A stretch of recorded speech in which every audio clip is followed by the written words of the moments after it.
Hey guys, welcome to the Wild Bits Show. I'm Upamanyu, And I'm Meghna. and we've got a great show planned for you.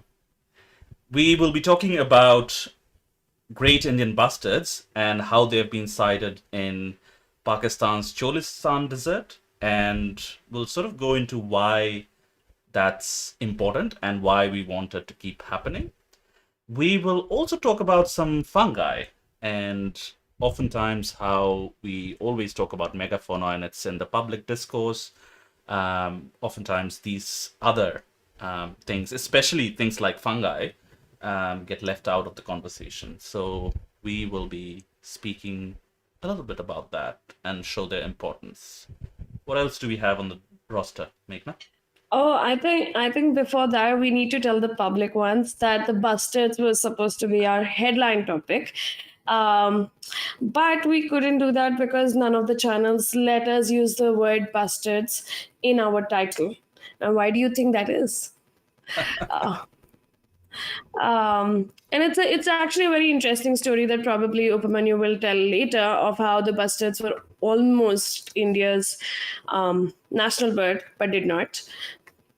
So now our headline topic is about corals in crisis. Now corals, we know that the ocean is the oxygen giving, life giving, what would you say, the mother of oxygen, and corals are the ones that support all the life inside. So when, if you've ever gone diving, you would always go to a reef, you would have the corals, you would have all the fish around these corals. So a lot of the life exists around the corals, and as opposed to how you imagine corals to be like plants, they're actually animals. They're categorized under animals, and these corals are in a huge crisis because they're being due to the climate change and the El Nino pattern changing, there's a lot of bleaching, like huge bleaching events, and the corals are not able to adapt as fast to these bleaching events, and they're struggling to survive. So we're going to talk about what coral chemical shift is happening across the world, and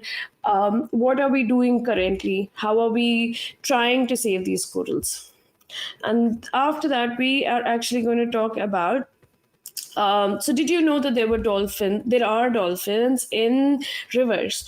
So there are different dolphins across different rivers. Like if you go to Amazon, you have the pink dolphins. In Ganga, you have these Gangetic river dolphins that are seen in Assam, popularly in Assam, especially in the Chilika Lake. And over the last 5 years, 10 deaths have occurred due to accidental killing and injuries, which is really sad because either way, the dolphins that you see are rare. And then over that, if you're reporting 10 deaths, that is a huge number for the river dolphins. So what is happening in that sphere? How are we protecting the dolphins? And what is the future for the dolphins in the rivers? Going from there, we're actually going to talk about how there has actually been a little bit of happy news because the corals and the dolphins are not so happy. We would say, I mean, not so positive. But in Victoria and another place that we read about, some hundreds of endangered frogs have been released into the wild. So these were first grown in an area, and then they were successfully reintegrated into the wild. And so far, even though this is like short term data, the frogs have survived the release into the wild. So we'll see how this talks about reintroduction and what is the long term viability for such kind of programs. But at least the short term aspect of it is really positive. Cool. We'll talk about all that. We'll get into the nitty and gritties. Before that, let's go into the short intro and we'll be back shortly.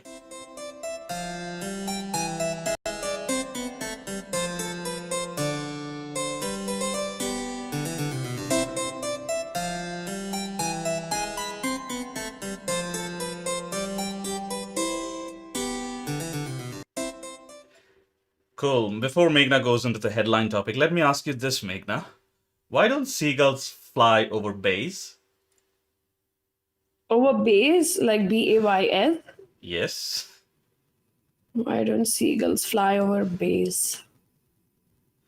Because then there'd be bagels. On that note, you can get into your headline topic. I think Oops just doesn't have kids, but he's there, like with those dad jokes. That was one of the worst jokes I've heard. I It was can't funny believe though. It was funny. just to you. I don't think anybody else would find that funny. But okay.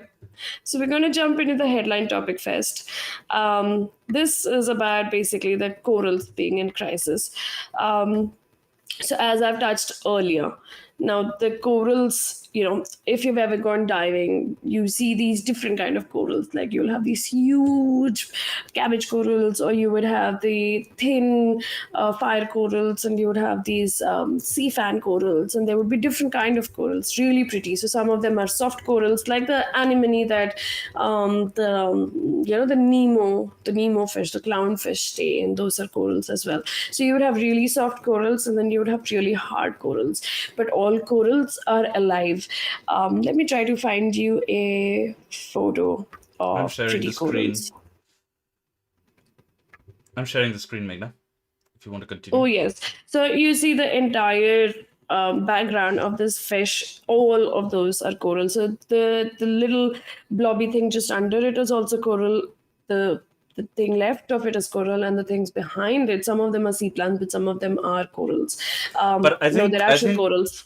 I think what a lot of people fail to realize, and you touched on that as well. Like, by looking at it, it's a similar thing with like same as trees and plants. You wouldn't be able to tell that these are like not plants; these are like animals. Like these are living animals. You wouldn't be able to tell just by looking at it, right? No, but as opposed to, so I mean, I wouldn't even say as opposed to, I guess it's very similar probably to trees, but corals are like you can actually feel them breathing. You can see their, some of them, you can see the movement. So when I went to Malapascua and I was diving, there were these corals that look like these little flowers, these little flowers, and they would open and close and open and close. Beautiful. And they were almost like, I would be enchanted by them. Like the first, like when I would go into the water, I would first just look at them for 2-3 minutes. I would glide over them. So I think that's where they become very different to maybe plants or trees on land. But also similar to how I think, like, you have these trees and plants case seeds that fly to different areas and are transported wide and far. Similarly, corals spawn, and the spawning happens, and you can actually, when the spawning happens, there'll be like tiny bits of coral particles flying all around the ocean. So the spawning occurs, and the corals are basically trying to reproduce and increase. And because they have this ability, that is why people are now trying to restore corals via, if you've ever seen those coral restoration projects, they would tie small pieces of corals on like a metallic frame and send it down, and then these corals start spawning, and then they kind of cover the entire metallic frame or the area, and they slowly grow, and then you can take them off the metallic frame, and then you can start planting them in like wild reef areas. So that is how a lot of coral plantation is happening. But what happens with the corals is that the bleaching events are not new. They would happen earlier as well. It's not like they don't bleach, because there is like a heat cycle in the earth, and there will be like when areas or times when it gets really hot and then it cools down. So but the problem now that's happened is primarily is that the El Nino, which is one of the like where the water really warms up, that is happening more frequently than earlier. So earlier, I think it used to happen once every 5 to 6 years, if I'm not wrong. But now it's happening every year or every 2 years. So when it used to happen once every 5 or 6 years, the corals had enough time to kind of survive that bleaching event and recover from it. And I think that was also required. Like the bleaching event also caused or was beneficial in ways. But now, because of the El Nino becoming something which is very like regular every year or every maybe every few months also in different parts of the world, the corals are unable to survive. Yeah, Yeah, very, yeah. and I think it's like corals are like people. If you see a dead coral reef, if you haven't seen a dead coral reef, you know, urge you to find a documentary or find some videos in on YouTube. A dead coral reef is a sad sight, and what we didn't realize, maybe 50 years back or 30 years back, even that once the corals start dying out in a particular reef, all the residents of the reef, all the fish, all the non-fish things, animals that live in a reef, the predators, they all go away from the reef. So corals are almost these like cornerstone species in a reef that holds everything together. And I think I find it very commendable that we have realized the fact. And the thing with the corals is, thing with anything in the natural world is they're very sensitive because they have developed these characteristics and they have developed these things over thousands and millions of years. They're very sensitive to fluctuations in temperature. So as Meghna was saying, the El Nino weather patterns, the weather system, as it's becoming more and more frequent, the corals are sort of being affected directly as a result of that. Yeah, I think we should once actually show dead coral sites to our audience. They can be different. So, like, if a coral is darker, it could look different. If there are light corals, they kind of actually bleach. Like, when they say bleach, they're actually white. And this has actually been documented widely. It happens in in the summer season or whenever the heat wave comes through. And these corals that you would see just a week earlier, with like completely colorful, a week later they would be like ghost white, so it would look like a white town underneath. And the point that Oops just said, so corals support all the small fish, the big fish. And then these reefs are also like places for like sharks to come and rest. So if the corals are gone, then basically there's nothing for the small fish to feed on. So the small fish are feeding on the little algae and keeping the corals clean. The corals provide home for the little fish, and then the little fish are food for the slightly bigger fish. And so on in the ocean system. It's always I mean, I don't think there's anything except dugongs probably that are completely herbivorous. I would say, like, mostly in the ocean. It's I remember once I saw someone wearing a t-shirt that said fish are cannibal, fish eat fish eat fish. So But so that's the yeah. jungle law, right? That's the jungle law. No, Bigger no, I fish mean, eats the in smaller fish. yeah, but I mean, in on land you would have a lot of herbivorous animals, but underwater uh, it's always the cannibal rule. Or I mean, Yes. at least we call all of them fish. So poor things, I mean, No, I mean they they are different species. Probably they they are. wouldn't eat their own species, I guess. But yeah, no, I know what you mean. I know what you mean. Yes, so yes, so it's similar. Like, either if you're taking off the apex predators, or if you're taking off the baseline, either way, when you're putting the whole system in a jeopardy.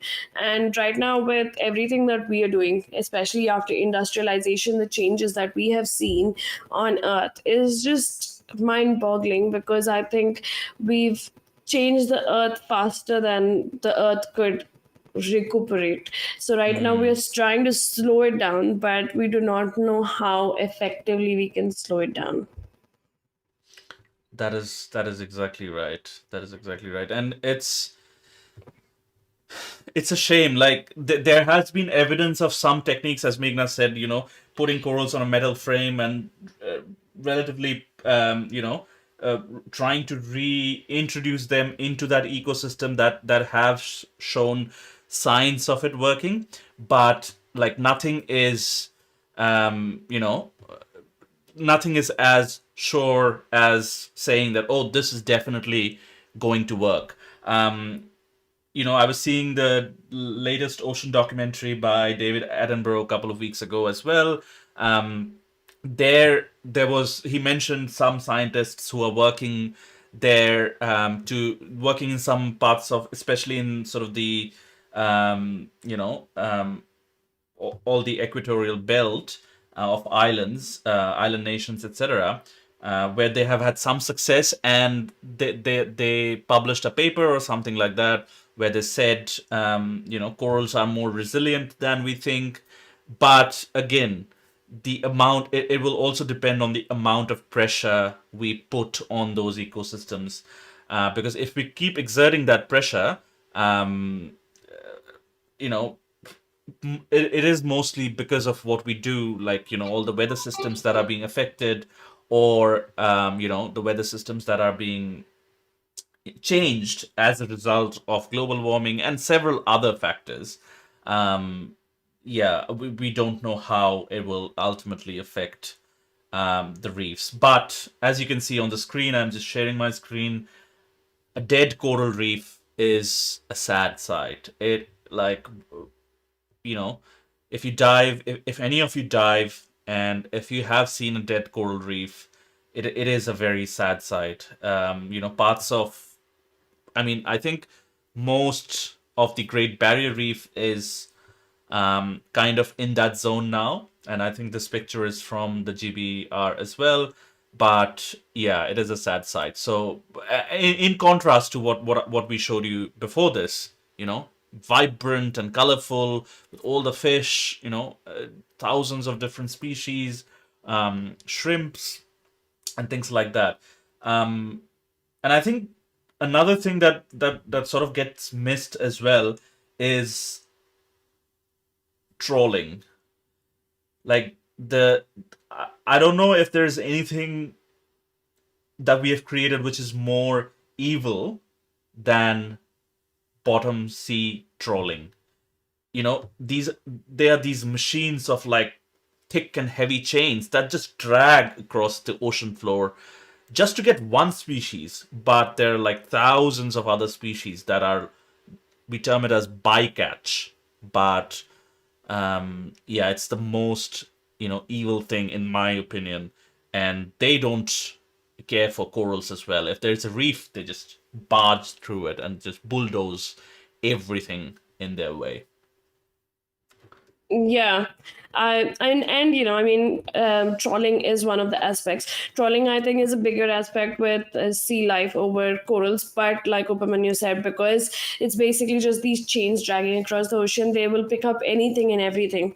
And this bycatch, if you didn't know, a lot of times, if your shrimp or your your prawns that people really love eating.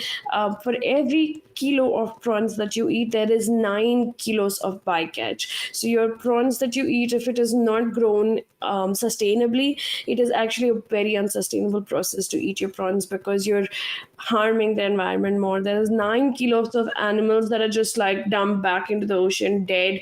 And it could be sharks, it could be turtles, it could be small fish, big fish, anything, just for like a kilo of prawns, which is really sad. And at the end of the day, I think obviously, our greed is what is driving the entire trawling system. Because if people were happier, like earlier, what people would do is people closer to the ocean would consume fish, but people inland would consume what is more local.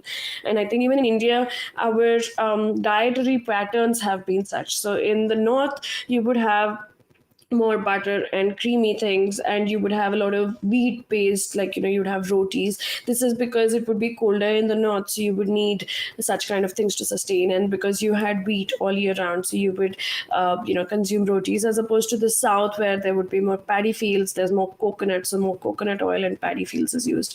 But now, because everything can be transported across anywhere across the world, now we the carbon footprint that we have of eating, we do not realize. So it has to be more local. We need to question the sustainable practices of what we eat. And coming back to the corals, obviously everything boils down to this. But it's not just the El Nino. There are different things also. There is also this research that has come up in Hawaii where there's a lot of acidification in the ocean. So the acidification levels that have increased are causing the corals to bleach and the corals to not survive. So the scientists are trying to understand how this chemical shift has happened, where the ocean is more acidic than it has to be. It had to be. It was more alkaline, but now because of the acidification it is really impacting the coral. So they're trying to see how they can kind of reverse this acidification, or if there's a way to make the corals more immune to such kind of acidification. So there's research going on that. So the corals are not just being, there's not just El Nino, there is acidification, then there is trawling, there are a lot of factors that are causing the corals to be in crisis. And and I think like listening to corals is one of the best things you can do when you're diving. Like you can hear the corals crackle. Like even when I'm saying this right now, in my ears I can hear the crackling sound of the corals. It is really something. And if you haven't been diving, give it a shot at least once, so you have some appreciation for the ocean. The ocean provides more than 50% oxygen, the oxygen that we breathe. We think it's land, but it is not. And I know that anything below the surface seems scary, but we need the corals more than the corals need us. Cool. Um, should we move on to another topic, or if you No, have said, what do you I have mean, anything more? I think the corals is a endless topic, and we will keep bringing it up again and again in different podcasts, because Oh, there will be some other advancement or development or um, something or the other. But the corals is a massive, massive topic. Today was just more like, okay, do you know how bad it is? But we will be talking about it later. We can now talk about what is your headline topic. yes, we can talk about that. And like before I go into that, like Meghna is absolutely right. There will be some key topics that will sort of keep bringing up, and as sort of the news cycle happens, we on this show we try to follow the news cycle as closely as possible. So whatever's happened in the week about in wildlife conservation or climate and things like that, we try to bring you those pieces of news and discussions surrounding that. But there will be some key topics that will sort of reoccur every single podcast. That's that's Yeah. that's that's how the world of conservation and wildlife is. In fact, in our list of topics, we did have corals even last week on, but we were unable to cover it. And then we have a topic this week, and we said, okay, we need to cover it this week because we were not able to cover it last week. So some of these topics, and I mean, that's it. There are some topics that it doesn't matter how current they are; they will always affect you. So corals, I think, are one of those topics where um, it will always affect you, like just like how I guess deforestation affects you. Yeah. Yeah. So we'll move on to another piece of news. I'll just read out the blurb, and then we can sort of go into the discussion mode. So this news comes from Times of India, and it says 6 GIBs sighted in Park's Cholistan desert in rare wildlife record. Again, like interesting to note that even Times of India doesn't use the full name of the bird, which is Great Indian Bustard. And this is a species of bustard. There are multiple bustards around the world, mostly found in desert ecosystems or very arid ecosystems.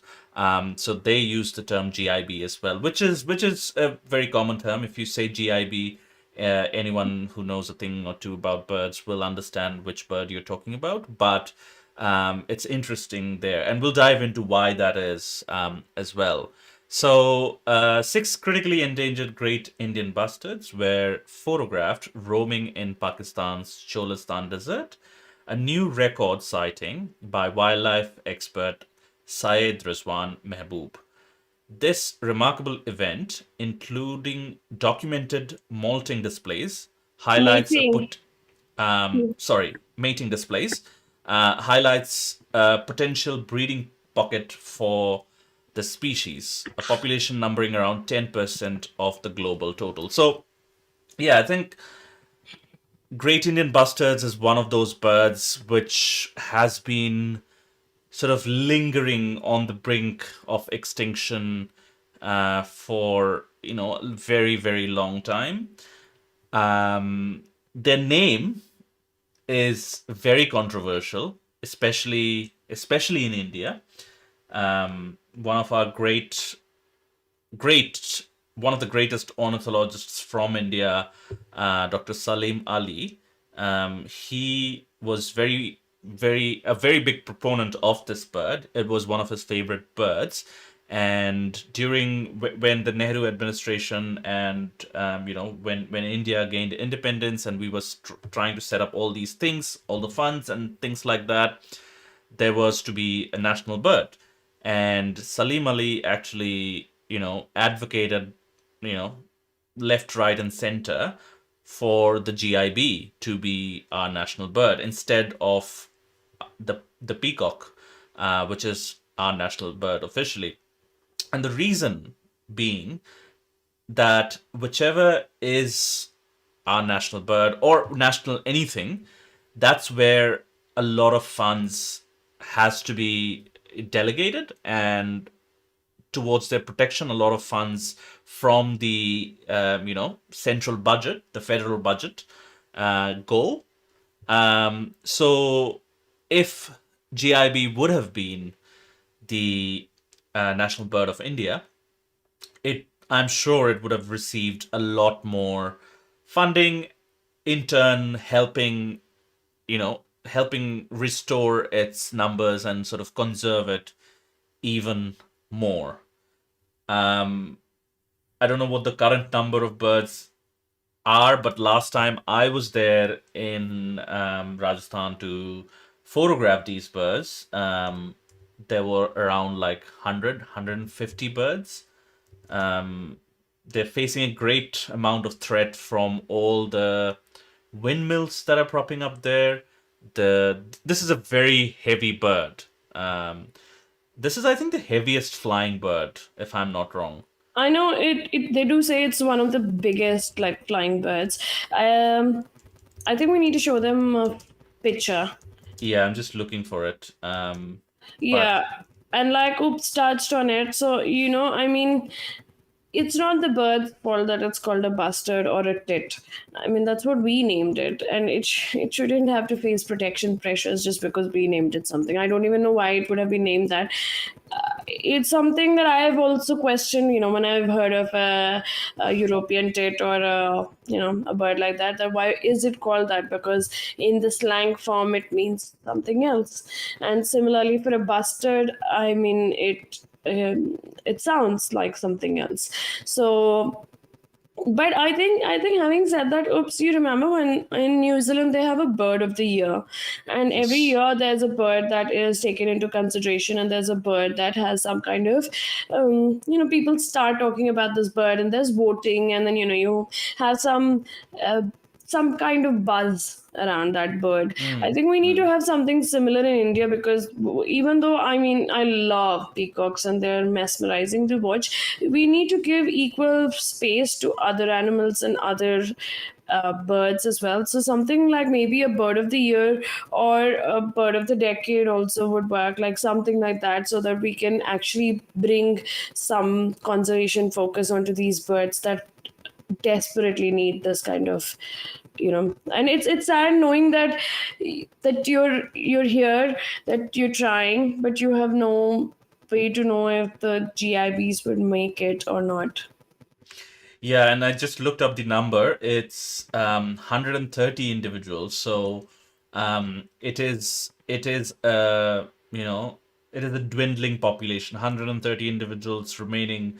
I mean, of course, there is we have to protect that those 150 individuals, but Also, we have to, we touched on this, I think, a couple podcasts, a couple shows back, that if conservationists and scientists have to make sure that the population is not getting into like a stagnated gene pool. The gene pool is sort of diverse enough, and I think that's where this news report um, is quite significant, because if they're migrating to a different mating site and they're migrating to a different place, that means that we can increase the protections in that place as well, so that more birds fly there and more birds go there, so that there is not like there's not a one dead zone where, or one single area that we have to, like anything goes wrong in that area, we risk the entire population being um, wiped out. So um, I think that's why this news is very important, and we picked this up, and I that's why.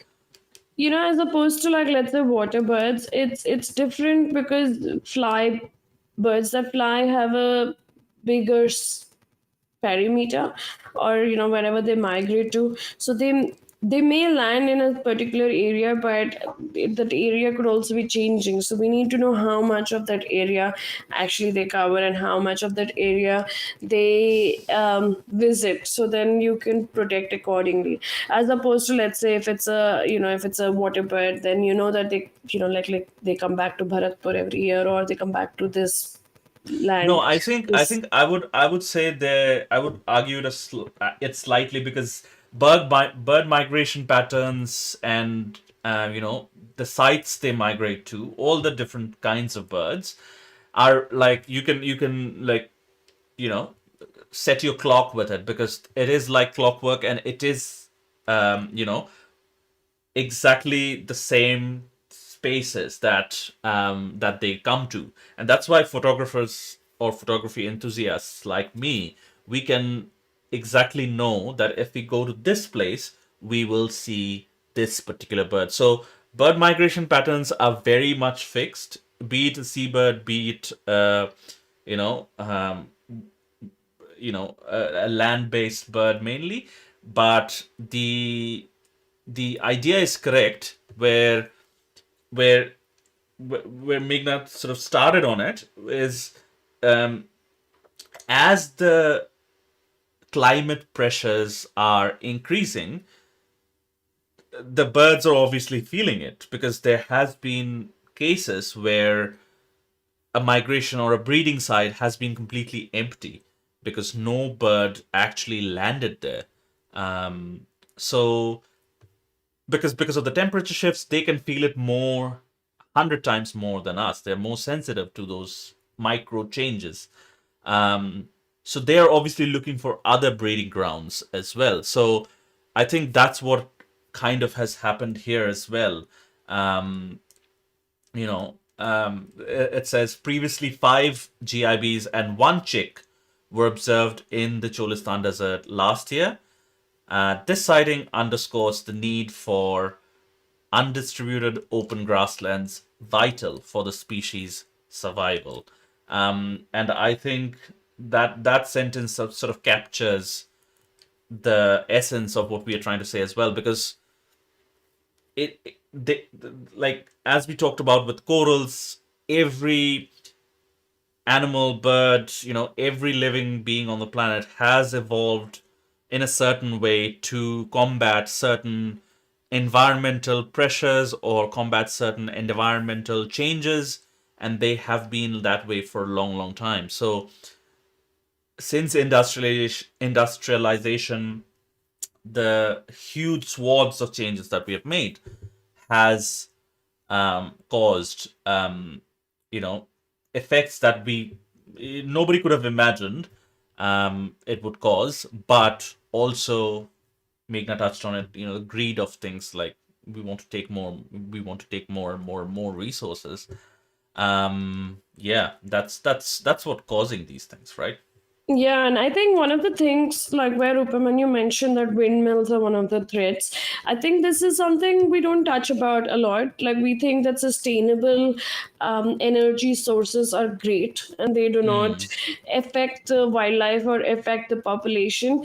And we do not do enough research to see if actually they impact. But sustainable obviously sustainable sources of energy, I'm not saying that we shouldn't do that. We should definitely do that. We should also take into account how we can plan them better, so that, like, if they're actually bang in the middle of some kind of migratory species ground, or if they're causing any of the disruption to the regular life that we see there, maybe the lizards or maybe the maybe different animals that we see in the desert, we need to plan things out better. Similarly, I remember when I was interning, no, I was working at the Wildlife Conservation Society. There was this one project or this research that talked about how smaller hydroelectric projects actually caused a difference in the migratory pattern of the fish in the river. So as opposed to that till that time, the government basically was not even, there were no repercussions. You had all this discount or the subsidy from the government for the hydroelectric projects, and there was no, like, how for environmental things you need an environmental clearance, you didn't need a clearance for the smaller hydroelectric projects. And that research kind of underscored this, that yes, you think that it is a great system, but if you see anything and everything that you kind of humanize in a wild space, it will cause distress and it will cause changes. So this is something that we need to take into account, along with our the renewable energy drive, that how, what kind of other impacts can this have, and how can we minimize the impacts. I'm not saying we should not do a renewable, we have to go renewable, that is the way forward. But how do we go in a way that we do not start killing everything in the way, even in a renewable setup? Yeah, and I think one other example I would like to add there as well is there's this notion of a lot of proponents or people that have not understood the whole picture correctly, um, and they support renewable resource and renewable energy. They try to propagate this fact that, oh, if we cover one third or one fourth, I think, of the Sahara Desert with solar panels, the global energy crisis would be mitigated once and for all, like till eternity. But in that statement, there is a huge flaw. If we cover the entire Sahara Desert with solar panels, it would create so much shade that it would no longer remain a desert ecosystem. It will completely change from a desert ecosystem, because in that shade now grass and plants can start growing, and it will completely change the entire ecosystem of the Sahara Desert. Even it could start raining more frequently. I know, for a place stricken by drought, etc., rain might sound good, but for desert, you don't want rain there. Don't want too much rain there.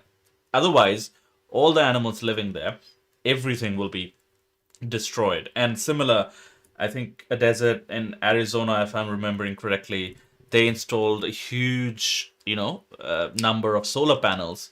But what they failed to realize that solar panels are essentially mirrors, and the mirrors then started, focusing the sunbeams to very specific areas, and whichever bird or whichever thing flew through that area, they essentially becomes like death rays where they would just drop dead from the sky. And even like the maintenance workers, feared to go inside that compound because they could be struck by that heat wave, heat ray anytime. So I think, yeah, it is very important that we consider all those, the bigger picture basically before implementing, such a drastic measures.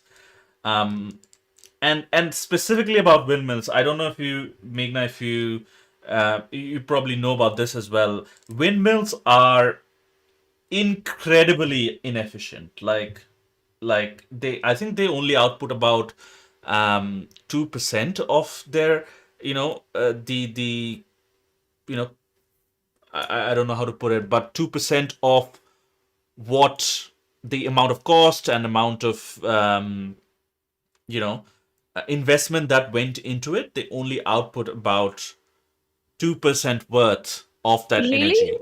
Yes, Okay, something like that. I did not know that, because there's this whole big I don't know if you've seen this recent ad. It got very popular here. Um, where I think Adani's Adani's renewable source energy was being kind of advertised. So in that, there's this kid who goes to school and he says कि पहले पंखा आएगा फिर बिजली आएगी. So everyone makes fun of him कि अरे पहला पंखा कैसे आएगा, like, how can the fan come first and the electricity come later? It has to be electricity comes first and the fan comes later.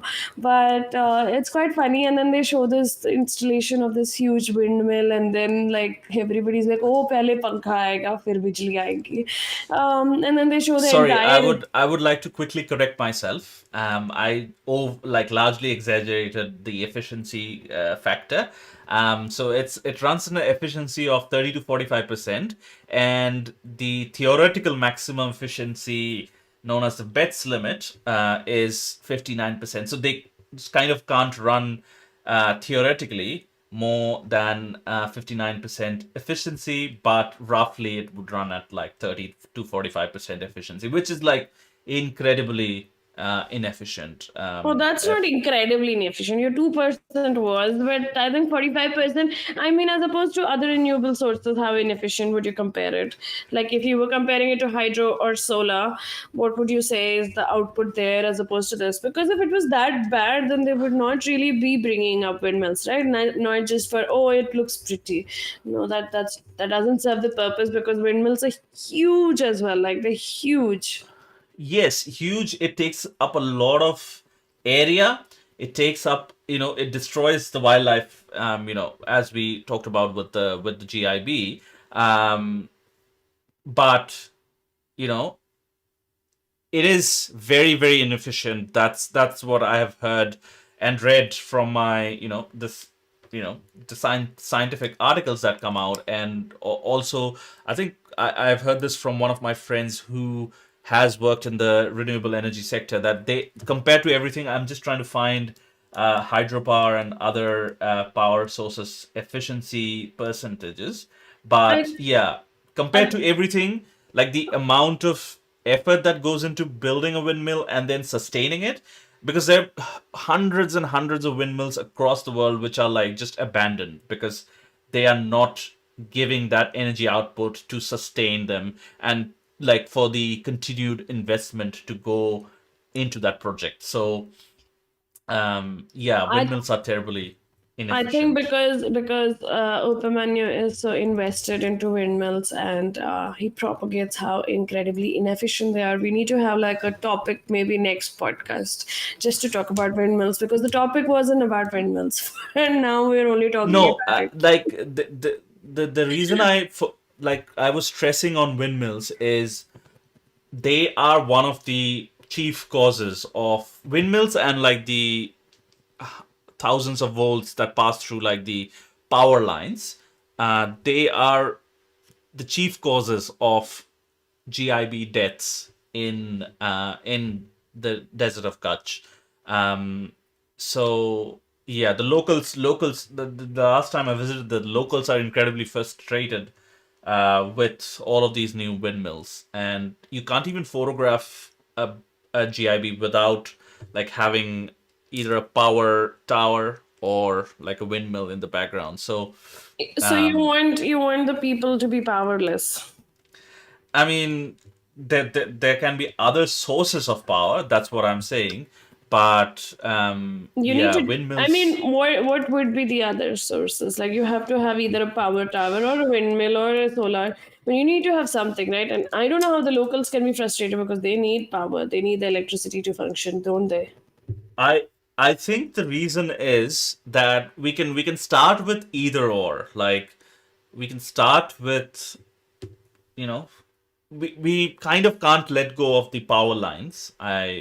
You know I can't be too that hopeful, but probably the windmills. If we And can get why are rid of you them. being Why are you being hopeful? That's like completely, I think, hypocritical, because we're using the internet right now that is powered through electricity, and we are on this show. So we cannot really, Yes. be like, oh, but that area and those people don't deserve No, no, electricity. I'm saying we can get rid of the windmills, and we are not getting rid of the power lines. We're not getting rid of the power lines, but the power can be sort of migrated because again, I don't know the exact numbers, but But I think we need to like research to see what difference the windmills have caused in power production, and if it's been we better, that's a as good idea. opposed to, see, because I think in countries like India, where power cuts are still a big problem, especially in the summers. There's always a power shortage. These renewable sources do add that extra bit of power, like, they cover the gap, or they provide that electricity in remote areas where power lines or other things can't reach. So we have to, like you say, you have to balance it between the people and the environment. So there has, I think, we need to research windmills versus Yes, the. that's a good idea actually. Because this is all whatever I'm saying is hearsay. You know, it might be the reality. I don't think it's completely different, but it might be slightly different based on what the actual numbers are. So yeah, that's a good idea actually. We can do a show. We can do a segment in our show, where we sort of discuss these more debatable topics as well. Um, so we have a discussion question here. Given the critically endangered status of the Great Indian Bustard, should cross border conservation agreements be prioritized between countries like India and Pakistan to protect shared wildlife? What do you think about that, Meghna? I mean, we definitely need to, because it's not the birds that want to fight with each other, it's the humans that have made the borders. It's not the birds. They don't even understand that, okay, we're flying into another country, or we're flying into, this border area or this border zone or whatever it is. So, just because our relations with another country are strained, that doesn't mean that we should let that kind of overflow onto the birds and other animals that have shared spaces with us. And I think it's very important, because if there are only around 113, or let's say even 150, if all of them have not been documented for, it is one of those times where we need to kind of bring these birds back from extinction. Birds like the great Indian bustard, I think they need like specialized areas, and they need specialized environments, so they don't thrive in environments if it changes really quickly. They cannot adapt as fast as, like, a rock pigeon. But which is why we need to prioritize this kind of conservation. It might be hard though, because India and Pakistan have a lot of other different things to discuss. So I do not know how much they would prioritize the bastards over everything else. But if they do, that would be a great starting point, that at least that they can agree on conserving the same species. And it would be a quick win for both countries as well, a step in the right direction, I think, as well. But yeah, it is one of those things that we are very hopeful for, but probably realistically saying, it might not happen. But yeah, I think we share the opinion that yeah, definitely such a thing should 100% happen, and if we can see that, then it will be a big win for this species in general. Cool. I think we have talked enough about bastards. Do you want to move to your next topic? Yes, we can do that. So we'll move towards the Gangetic dolphins. Um, Interesting. and give me 1 second so that I can. Yeah, this is also a Times of India article. Now, like, if people did not know, there are, um, you know, rivers, and there are dolphins in rivers, and I think a lot of people aren't aware of the fact that there are river dolphins, because people associate dolphins with the ocean, and then all these videos of all dolphins, and everywhere are these dolphins just like jumping across the ocean like pods of dolphins, and people don't think about it as a river species, but there are river species across the world. The most famous, I think, because of the different documentation that has happened, is the pink river dolphins in Amazon. And these river dolphins that we have in India, you have the Gangetic river dolphins, and you have one more, right? What are the other dolphins called? The ones The that have the Irrawaddy. Irrawaddy dolphins. The Irrawaddy ones look really cute. Wait, let me first show you this, the Gangetic river dolphin article, and then I think we can show you. Oh yeah, I think it's already showing. Yeah, yeah. Sorry, I changed the scene. Yes. Yeah, and then we can actually show you a photo of the Irrawaddy dolphins as well. Yeah, I can search Um, for that. Okay, yes. So in Assam, a total of 10 cases of dolphin deaths have been reported in the last 5 years. Now, you might think, okay, 10 is not a big number, I mean, there are so many people who die every day, so 10 is a small number. But with dolphins and the amount of dolphins that live in rivers, it's not a huge number of dolphins that survive in the rivers. Plus their sightings are already really rare, so 10 is a huge number in 10 years, and it is not because of natural causes, it is because of accidental killing and internal injuries, which means that either they've been struck by boats or fishing nets or something else that was human induced. So because it was brought about by humans, there has been this whole article, because we need to be more aware of what we're causing, what kind of impact we're causing, and what kind of pain we're giving to the dolphins, and how we are the primary factor for the dolphins population to probably be jeopardized. Let me just, yeah. Yeah, I can share my screen. If do you want to show the Irrawaddy? Yeah, where, yeah, let's see. I can share my screen. Hmm. Yeah. So this is an image that became famous, I think, a couple of years ago. This is the Irrawaddy dolphin. This looks, the skin and everything else is like a traditional dolphin, like the shape and size that you associate traditional dolphins with. Whereas other river dolphins, I think it's worth mentioning there as well. Other river dolphins are generally, they will have very small eyes, and they will have, very murky skin, because they are generally navigating very murky waters, and they're generally navigating very dark waters. So eyesight is not really a very big necessity for their evolutionary path, and they generally just navigate using their awesome like sonar. And if any of you have listened to our last show, you will remember that small eyes and murky skin, how that is not very appealing to humans. How we don't find that very cute. So I think that is also a factor which prevents it from entering like mainstream public discourse.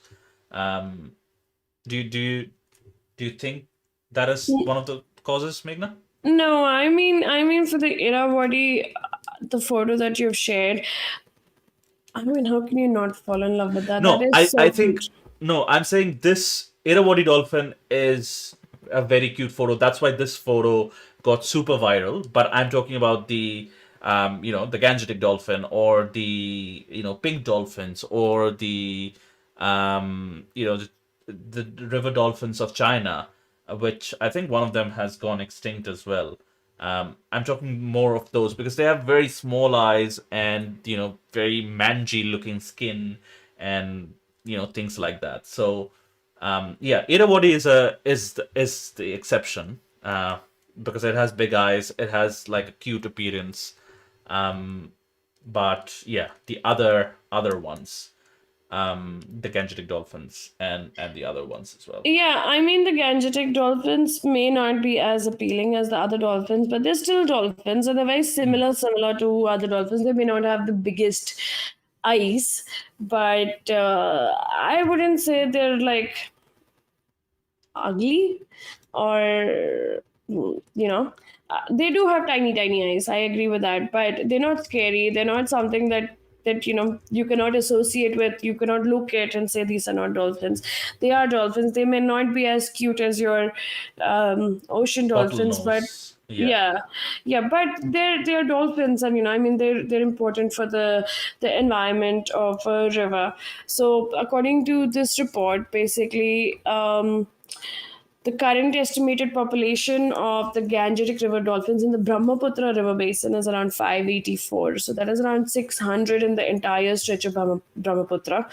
Um, and Project Dolphin, which is the first ever comprehensive population survey of river dolphins, was conducted between 21 to 23 in the entire Ganges River dolphin area in Ganga and Brahmaputra.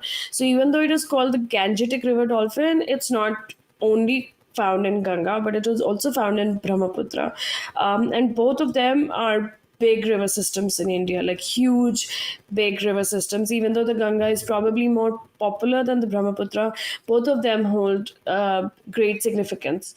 And Mm. there are also different river dolphins in India, like the Irrawaddy. There's also an Indus River dolphin, which is similar Mm. to the Gangetic River dolphin. So we have a lot of river dolphins in India, but I don't know how many people realize that. Mm. But across Ganga and Brahmaputra, it is estimated that there are around 6,324 river dolphins. So only Brahmaputra is around 600, but across the whole Ganga basin, it's around 6,000. So even though 6,000 sounds like a big number, if the population is dwindling due to accidental injuries and attacks and other human induced, let's say, pollutants, it is going to be a problem, because this, like, just like the bastards, okay, like, I think over the last maybe 50 years we've lost more than 75% of their population. So it can happen in the blink of an eye that we lose a big amount of population, even with river dolphins, if we are not careful. And this is, I think, where it comes down to, like, what do these dolphins mean for the river ecosystems? How are they important to the river ecosystem? Just like the turtles or the fish or everything else, like in any jungle setup or in any ocean setup, every little animal, every little creature has its role and its importance. And similarly with the dolphins also, we need to take that into account, that it doesn't matter if they have smaller eyes, or if it doesn't matter if we don't see them enough, but we need to understand that we need to protect these animals if we have to survive. Yeah, absolutely. And I think a lot of people wrongly think that, oh, dolphins are eating our fish. So if there are no dolphins, there will be more fish for us. And that is the conclusion that, an early human would make. But now that we know all the data surrounding it, we actually, know for a fact that without the predators, actually the schools of fish can't survive, because there are not, that check of, you know, letting go of the weakest amongst the schools of fish is not happening. That cleansing is not happening, which is generally taken care of by predators. So, yeah, to think that could be a possibility um, is is not the right direction to think in. But I think also, the we have said this a couple of times in this show. These species interdependently evolved with each other, from a for a very very long time. So they have those deep connections that we are only just starting to understand. I think, and it is, yeah, very important that we have those conversations more and more. Yeah, and I think I just found a picture to just show you how the Gangetic river dolphins look like. Um, Let me see if it is being shared right now. It is shared. It is Yeah. shared. Yes, so this is how the dolphin looks like. So you can see that it almost doesn't have an eye. But I mean, you can literally tell it is a nice, cute, chubby dolphin. It's different, and I mean, imagine not actually requiring eyes to navigate through. Like, that is a different system altogether. Like, can you imagine, like, how they say that every other sense is heightened if you don't have a sense. It's very different. Like, the moment we get into a swimming pool and you don't even have goggles, we're like, oh shit, we can't see anything. Like, I can't see anything. But imagine these dolphins going through like such murky water and surviving every day, and they just have these tiny pinholes for ice. And wow, like, I mean, I think nature and the way that every animal has been created, like, it's a huge round of applause for the creator. But yeah. And I mean, a question for the viewers here: do you really think this dolphin looks ugly, or do you think this dolphin's cute? And whatever you think about it, don't you think that it requires more efforts for conservation, and that we really, really need to take this into consideration, that we have river dolphins and that river dolphins are important to our ecosystem? Oh, 101%. Like dolphins, especially any predators, but dolphins especially.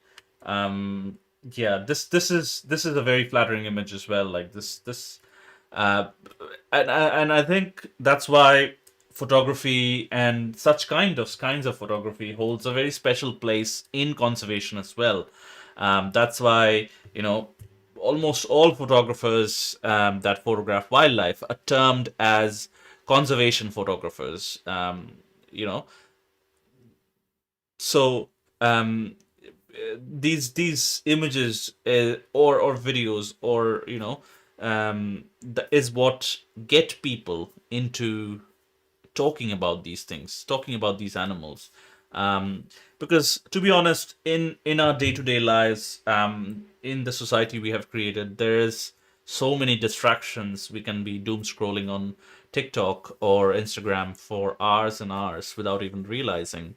Um, so yeah, as Meghna said, like question for our viewers, and also we kind of hope with this show, we are sort of interrupting and disrupting that schedule of doom scrolling, and providing that little oasis for of these kinds of conversations. As you realized by now, like we can't be super accurate and super to the fact all the time, but these conversations, we hope that that gets us talking about these precious species.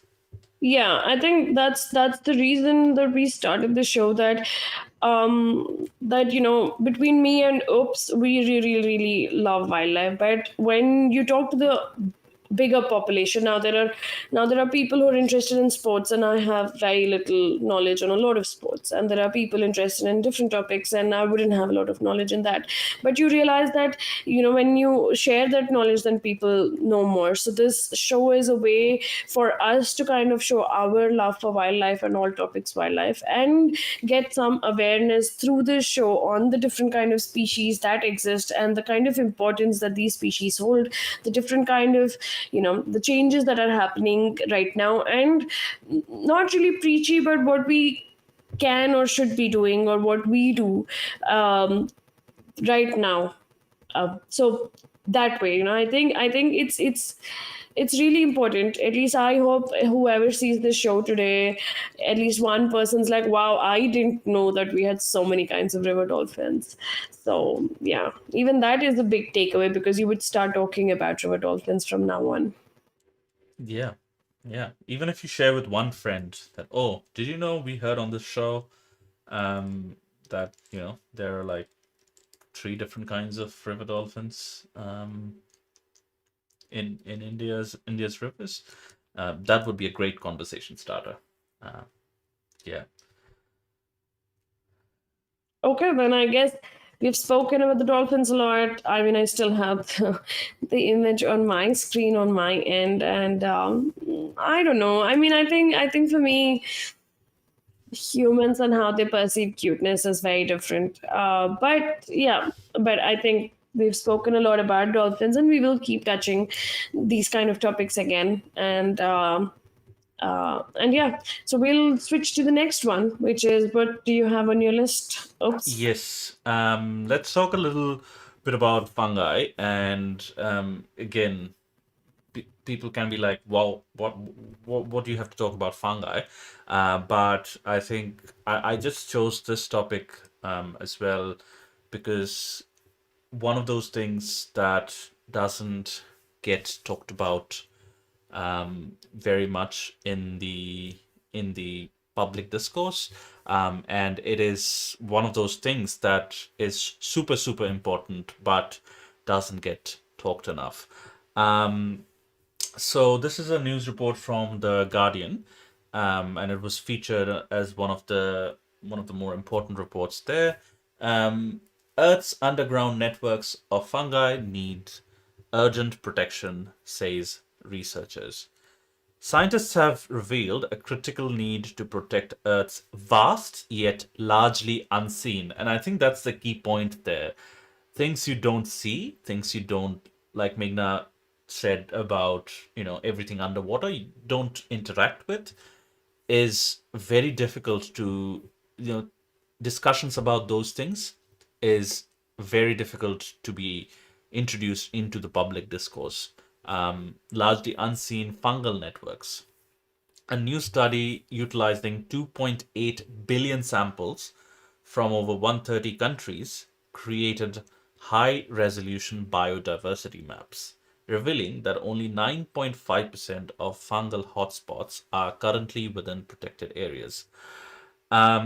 These mycorrhizal fungi, um, vital for nutrient cycling, carbon storage, and plant health. Now, this is the crux of the matter. The mycorrhizal fungi is a kind of fungi that grows on tree roots. And again, this is one of those things that has developed over millions of years. I can strongly say that, like, because plants have been developed, sort of evolving since a long, long time, and these you know the mycorrhizal fungi, they basically grow on roots, and they are the ones. So plants supply sugar to them, and the fungi supplies very very important nutrients and water at some cases to the host plant. Um, Again, not seen but incredibly important in an age, and even more so, like in an age where we are talking about fertilizer and pesticide. Everything is all the plants that we know of or see in our day-to-day life is like carefully planned and planted there for a reason. The plant plantation, or maybe even the vast palm oil plantations. This monoculture that we see around us is very different from how plants or trees in the wild survive. And these fungi are super duper important for those trees to grow and survive, because there is this very intricate symbiotic relationship between them. Yeah, I think with fungi, we actually only talk about like fungi when we associate with them as mushrooms. Like, so we only talk about, oh, we had this portobello mushroom for lunch, or we got these button mushrooms from the market, or that we got high on mushrooms. But we don't really talk about mushrooms and their significance. We generally think of mushrooms as like, oh, they just grow and we don't need them. They're just like these little things that grow in our garden, and they're not important to the ecosystem, and they're just more like, oh yeah, they exist. And some of them are really cool because there are like bioluminescent mushrooms, so there are some really colorful ones, so people are like, oh yeah, let's photograph them. But I don't think people understand how important mushrooms are to the ecosystem. So if they're on a tree, or if they're under a tree, or if they're in the ecosystem, they actually are continuously keeping the carbon cycle going. They're providing the essential nutrients. They're one of the biggest factors for like jungles to grow. But this is something that even I think, for me it was surprising when I saw this article, because even though I knew how mushrooms or anything small causes a big impact, but I did not know it was this big of a deal. And now I think, uh, the entire underground network of fungi is what is like a natural pesticide, like Opamanyu said. And yeah. And now, I mean, when we come to these agricultural, what do you say, human agricultural patterns, instead of using natural pesticides or natural fertilizers, we use chemical fertilizers and pesticides, which end up in our stomach. But in the forests, everything is clean, everything is amazingly, it grows itself, and it grows in a very healthy pattern. And a big, big contributor for that are the mushrooms, the fungi. And the fungi, there would be different kinds of fungi. Some that you can't even see because they're underground, and some that you can actually see, which are overground, the ones that we appreciate, some of the ones. And the ones that we appreciate, like, are mostly the ones that are edible. So Mm. like, the morel mushrooms, like the morel, I think they are so expensive that they get sold for, if I'm not wrong, somewhere between 10 to 15,000 rupees a kilo. So Mm. these morel mushrooms are supposed to be like very exotic, and would be used in like a pulao or a dish where you would have the mushrooms put in.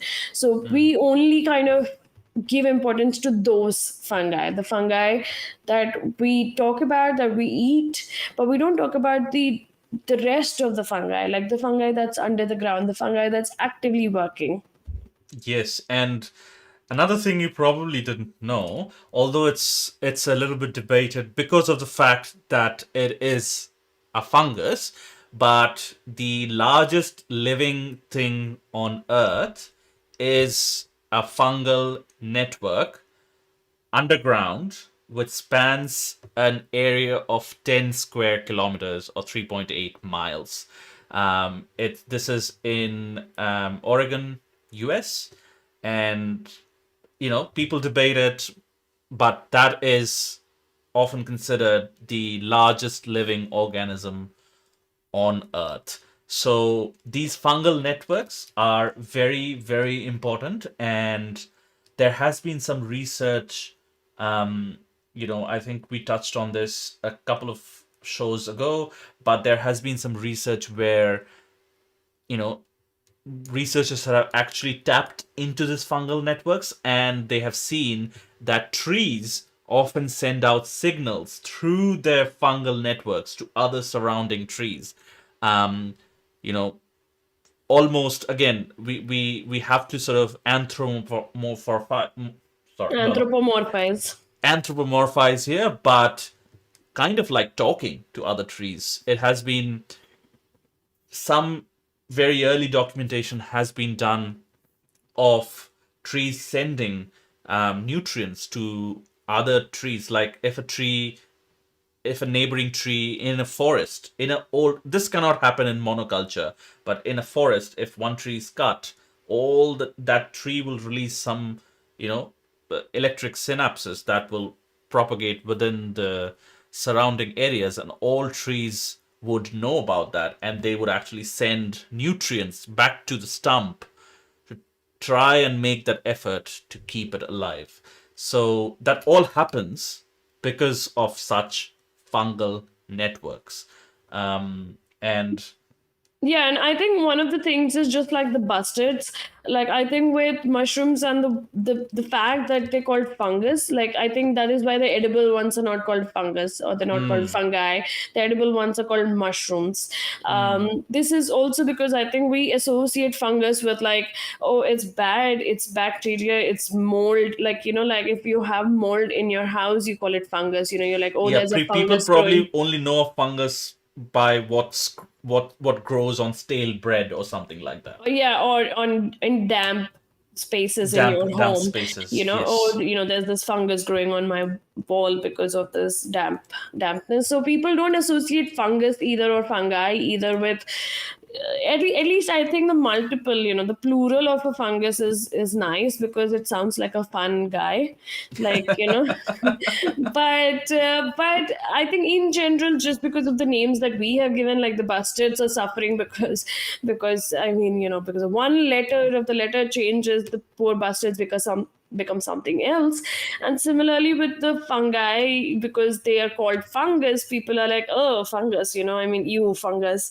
So they don't really want to talk about fungus or think about fungus in a really amazing way until and unless like you call them, like you go into a forest and you see these bioluminescent fungi, or you see these bioluminescent these colorful like fungi. That is when people, I think, still have some kind of let's say like they understand and they respect or they have an awe for it. But in general, people just don't care about fungi and they don't want to know about fungi. They don't want to talk about fungi. Yes, and again, reading from this article, it goes on to say the research highlights the severe consequences of their unprotected status, including reduced carbon drawdown, diminished crop productivity, and weakened ecosystem resilience. Researchers emphasize the urgent need for conservation action to safeguard these ecosystem engineers. That's a great term that the article has used, which plays a key role in plant evolution and remain crucial for a healthy planet. Um, Again, this is one of those things, as we have pointed out multiple times, that because it's not seen and it kind of works in the background, you know, we oftentimes don't realize the impact that they cause, right? And yeah, it is a difficult thing to enter to be introduced into the public discourse, but I think it's one of those super important things, like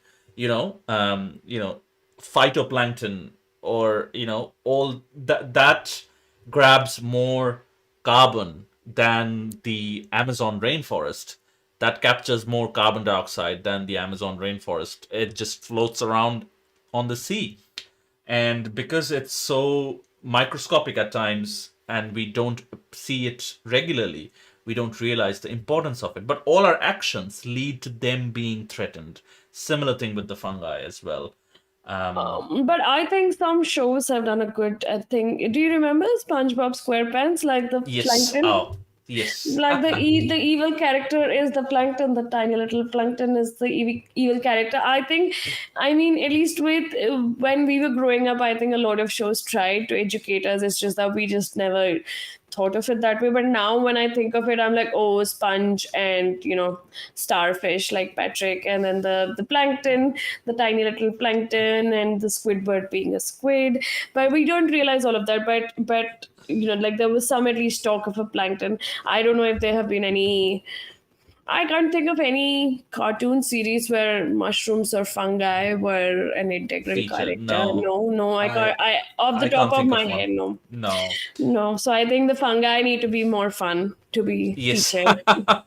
But also, I think you touched on a great point there, that these early introductions, and I think that might have been a thought in the producers' minds when producing SpongeBob, or something similar, where you get introduced to all these things in all these different conversations in a very light-hearted, childlike manner.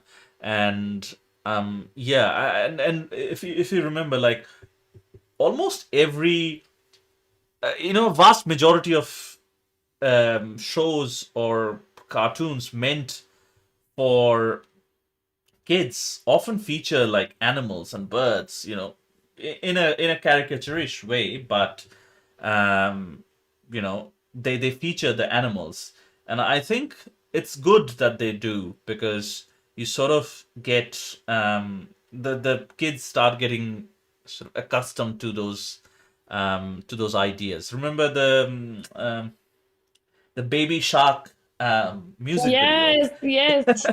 But I don't know how much the baby sharks actually help the sharks, because it just talks about running away because a mama shark is coming and a papa shark is coming. But it probably made people talk about sharks, but I don't know if it made it any easier for the sharks. But similarly, I think, because I like animals so much. So one time I was looking for recommendations of shows to watch, and my friend is like, "Oh, you should watch BoJack Horseman." And I was like, "Oh, it has a horse in it." So I was like, "Okay." And then the show turned out to be really dark, and I was like, "Why did you It is a recommend?" dark comedy. Oh my god! I was like, I watched it because it had animals in it, but not all shows with animals are necessarily. I wouldn't call it an educating show, but yeah, I mean, like not all animal shows are for children, and not No, no, all no, no, no. animal shows. I'm saying vast majority of shows made for children, like shows as in like a cartoon or animated shows made for children, will feature an animal. So I think there is this connection between animals and kids liking them and making them that speak and talk. There's something novel and something very cool Yeah, and about that fact that it has been that theme. yeah, I think like one of my favorites is Tom and Jerry. So no Yes. dialogues, but just animals, just Tom, Jerry, and the dog sometimes. But yeah, Yeah, so I think such that's a big thing. Maybe if we started making cartoons with different fungi being the main characters, people would start talking about fungi. It maybe could be a way. It could be a way to it could be a actually talk way. about. It is a very like great way, in my view at least, like to introduce those concepts at a very early stage of life, so in a format that those little humans enjoy. We have a discussion question here. Again, this is, I think, this we have talked about this in other topics as well, but how can we shift our perspective to prioritize the vital role of fungal networks in global conservation? And I think we have whatever we talked about till now, we have sort of covered that in a way. Yeah, but I think that is, yeah, I think for the fungi especially, and I think the ones that are not seen, it's going to be harder and harder for us to get to protect them. But maybe a good way would be to start talking about the ones that at least we can see, because Hmm. even they have a lot of significance. And actually, I don't know if you've ever seen, there be some people. I think there's this one woman who actively only talks about mushrooms, and she actually goes Hmm. and she those puffball mushrooms, she would like stomp on them so that they release the spores. They release the spores, and that it would cause like more mushrooms. So she would go and find the puffballs, and then she would stomp on the puffballs to show how the spores go out. And then she would actually actively show different, I think she cuts the mushrooms, and she shows also, like, there's some mushrooms that you would cut and you open and they would immediately change color because of the Hmm. chemical that runs through it. So that way I think we need to have more educative shows, because I honestly think, I don't know what kids are watching these days, but it's very different to what we grew up watching. And we had a lot of more education related content, and kids today have access to just almost everything, so they don't have to focus on just seeing No. one or two shows like us. So yeah. Yeah, it's unmoderated. It's like a tsunami. You can sort of, it's like a waterfall basically. It's you can bathe in it as much as you want. In our childhood, again, risking sounding like middle-aged uncles, but in our childhood at least, like we had a trickle, a drop by drop source of content, so we just focused on those. Nowadays it's like a waterfall, and even for us, like, we are victim of that doom scrolling and things like that as well. So yeah, I think more and more conversations need to happen. And as we said, like, we keep repeating it, but as we said, like, hopefully this show, listening, if you're watching this live or listening to the recorded version on Apple Music, Spotify, or wherever you get your podcasts, hopefully this show, helps you start those conversations in your friend groups and your family groups. Or at least if you, as a person, are better informed after, you know, listening to this show, we would be, super, super happy with that outcome. But I think we have talked enough about fungi and its importance. Definitely very important, but yeah, we have to sort of move on as well. We are kind of approaching So our we can move on. Or we can just like lightly talk about another F oh, animal, 100%. which is the frog. Yes. Yeah. Do you want to do that, or So the orca? hundreds of I think we can do the orcas later as well. I think the orcas are Cool. quite active, so we can do the orcas Yes. later. So hopes are high as hundreds of critically endangered frogs survive release into the wild in Victoria. So over 600 captive bred frogs, including 265 one-year-olds and previous cohorts, have been released into the Kiewa River. Remarkably, more than half have been found, signaling a promising recovery for the population decimated by the 2019-20 bushfires. Biologists are tracking their survival, hoping to bolster numbers and genetic diversity against threats like the chytrid fungus and predation. The success provides significant hope for the species' future and highlights the importance of ongoing conservation efforts. So, in the 2019-20, there was a big bushfire that almost wiped out the population of these frogs. They're called the spotted tree frogs. Let me try to find you a picture. Or, oops, can you Yeah, find I me a can do picture? it. I can do it. Yeah. So now what they're trying to do, not just in Victoria, but we recently read about another article, and there's also an article from last year. I think this is something that people are actively trying to do, scientists are actively trying to do. They are captively breeding these frogs in an environment, and then they're releasing them and seeing if these captive bred frogs can actually survive in the wild. Now, not every animal that is captively bred can survive. Like last show, we talked about, I think, these captive dolphins that are released into the wild, or the captive orcas that are released into the wild. Not all of them survive the release because not all of them rehabilitate properly. But with frogs, what they have seen is at least more than half of the population are surviving.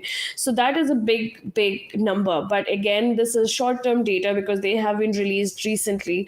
And I think with such kind of releases, there need to be like a bigger or a longer, like, okay, 1 year, 5 year, 10 year kind of data release, so that we know if actually captive breeding releases survive. But I think if they have survived the initial 1 to 2 years, then they are wild, and then they would survive going forward. And frogs, if they're multiplying and if they're reproducing well, then you know that you have a good system out there.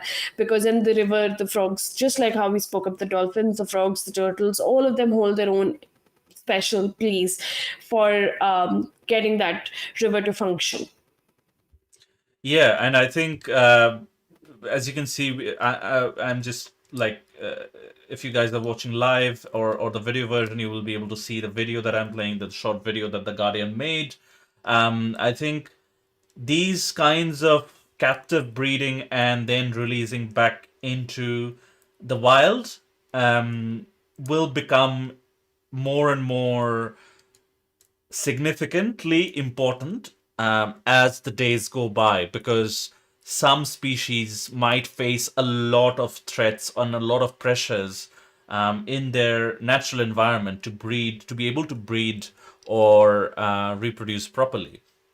So this is a great example, and this is one of those, success stories. At least the first set of reintroductions has worked very well. So this model um, can and should be replicated for other species that are facing similar environment, like conservation pressures, basically. And this frog is a tiny frog, as some of you might have seen in the video. But again, as Meghna was saying, the importance this particular species holds is, like, sometimes it can become unfathomable to us because we are not able to see that bigger picture that nature has created. So to just discard it as being, oh, it's just a frog, this is a tiny frog, um, whatever happens if we even stomp on it or whatever, you know, that's a very narrow and constricted way of looking at things. Yeah. Yeah, I think with the frogs and the releasing, do you think something like this can actually even work for like the bustards? Like if you captively breed them and then release them, like maybe grow them in protected environments. Like I know there are areas in at least across India, also in Chennai and all, where at least they do this with the turtles. So what they do is that they walk in the nights and they try to find these turtle nests or the turtle you know yeah, I think I'm not sure really if they're called a nest, but this is where the turtles kind of dig up the ground and they would lay all their eggs. And did you know, like basically with turtles, now this is something that we would talk about in turtles, but turtle eggs have like a softer outer shell, so that is why when they fall they don't break. So they find these nests and they relocate them into a safer area, so that when these nests, then when the turtles come out from these nests, then they can be safely released into the ocean. So maybe something like this, either maybe like a protected enclosure for growing species or captively breeding them till they can be released into the wild, is a great way to ensure that their extinction doesn't come closer, because we can't just be like, oh, there are only so many left. We need to actively do something. So with this, I mean, this is a really really hopeful news, that because more than half of them have survived, that is a big rate. Because maybe the others couldn't be documented, it could be a bigger percentage, it could be 60, 70, 75% as well. But either way, because if half of the release are surviving, that means that you can get the population back to a stable level. And we need to start doing that with probably more animals, like reduce our numbers and increase other animal numbers. Yes, that is exactly right. I think a lot of effort has is going into worldwide, is going into similar kind of programs where species are bred in captivity, and then released back into the wild. The problem with a lot of species is they're not very great in captivity. They would just refuse to breed in captivity. But for the Great Indian Bustard, at least, there has been some efforts from the Wildlife Institute of India to actually breed them in captivity, and there has been some I think two generations of birds that has been bred in captivity. um, the challenge there is also, which is a great success of this program specifically. The challenge is also, after breeding animals in captivity, is to releasing them back into the wild, and sort of hoping, fingers crossed, that they have learned essential skills to survive back into the wild. um, and I think, again, forgive my ignorance, but to me as a layman, it seems like the smaller you get the species, like the big, like, for example, for a huge species like an orca or a dolphin even, you'd need a huge captive space to be able to emulate their natural environment, even for a bird like the Great Indian Bustard. But for a small species like the frog or maybe insects, you can emulate the natural environment without having to, develop on thousands of square kilometers of land area or water area. So I think that is also something that I thought about when I was reading the article as well. It is That possible. Maybe that's one of the ways. Or maybe it is also possible that some animals can adapt quicker as opposed to other animals. So maybe like frogs can adapt quicker than an orca that was bred captively. It is also, I think, it might also boil down to how big their brain is. So how much it is actually, like stimulus, external yeah, stimulus. yeah. So how quickly it's able to adapt to these changes. So it could be very many different factors, but there needs to be probably more in-depth research on why some programs work for some animals and they do not work for other animals, and what can be changed. So that is a great question. Like, is it the area, or is it something else that we need to emulate better so that more animals can be captively bred and released? Only animals that actually need this kind of conservation. So the only times I think we need to actually Yeah, captively not breed for and not for keeping them pets or displaying them in circuses or anything like that. Just for the specific reason of you know reintroducing a new population back into the wild. Yes. no, but there are these, I don't know what they call these, tree frogs or mud frogs, or people have them as pets. They look like little potatoes. Have you seen that? Oh no, I haven't. No, I Wait, haven't let actually. me try to find a photo. Yeah, no, I was just simply saying that, if we create a technology, then, humans, we have the tendency to exploit it. So, somebody figures out, how to breed dolphins or orcas or sharks effectively in captivity. And then next day, all the aquariums are lined up saying, oh, we want a, captive bred shark to show in our aquarium or whatever. So, yeah, that's why I caveated that by saying only for that specific cause of reintroducing a new population into the wild, not for your own pleasures or having them in aquariums and things like that.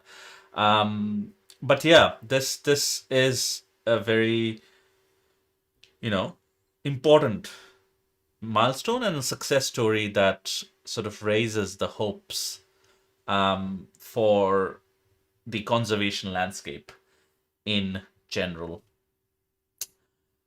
Cool. Did you manage to find the picture, Yeah, Mega? I don't know if this is the exact photo that I would think of, but there are actually videos of people like putting like tiny hats on their pet frogs, and they burrow themselves. But this is, I think, one of them.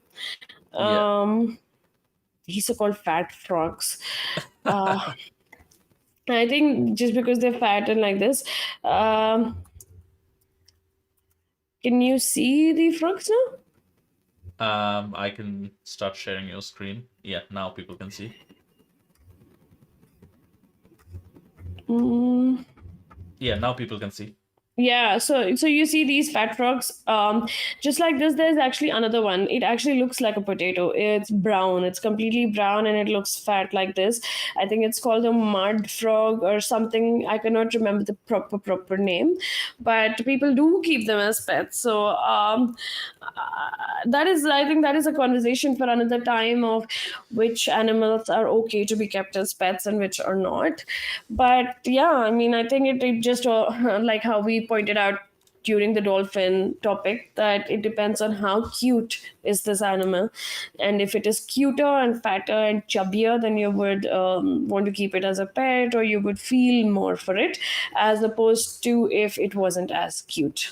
So with True. that, basically, yeah. But I think at least ending on a happy note for us today is that there is hope. There is hope for at least some animals. There isn't hope for all animals, but even for some animals is a way to go. It gives you that hope that things can be better. Yes, things absolutely can be better. If we put our minds to it, we can figure out innovative ways of making them those situations from, dire and bleak to something that is still salvageable. But we'll sort of have to draw in on that happy note and draw to a close. On that note, again, a usual subscribe and follow message to leave a comment if you enjoyed this video.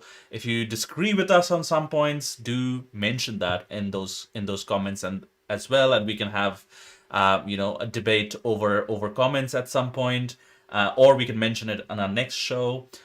Subscribe to our channels and follow us on all the different channels we are in. You'll be able to see them on your screen, or if you're listening to a recorded version, you'll be able to find links to our different channels on whichever platform you're listening this podcast on. But that's it for today. We will Yes. see you next Sunday, same time, same channel. Have a good one, And guys. yes, and like how Oop said, if you like, tell us what you liked about our show. And if you did not like something, please tell us what you did not like about our show. We would want to hear everything, the good, the bad, the ugly. Cool.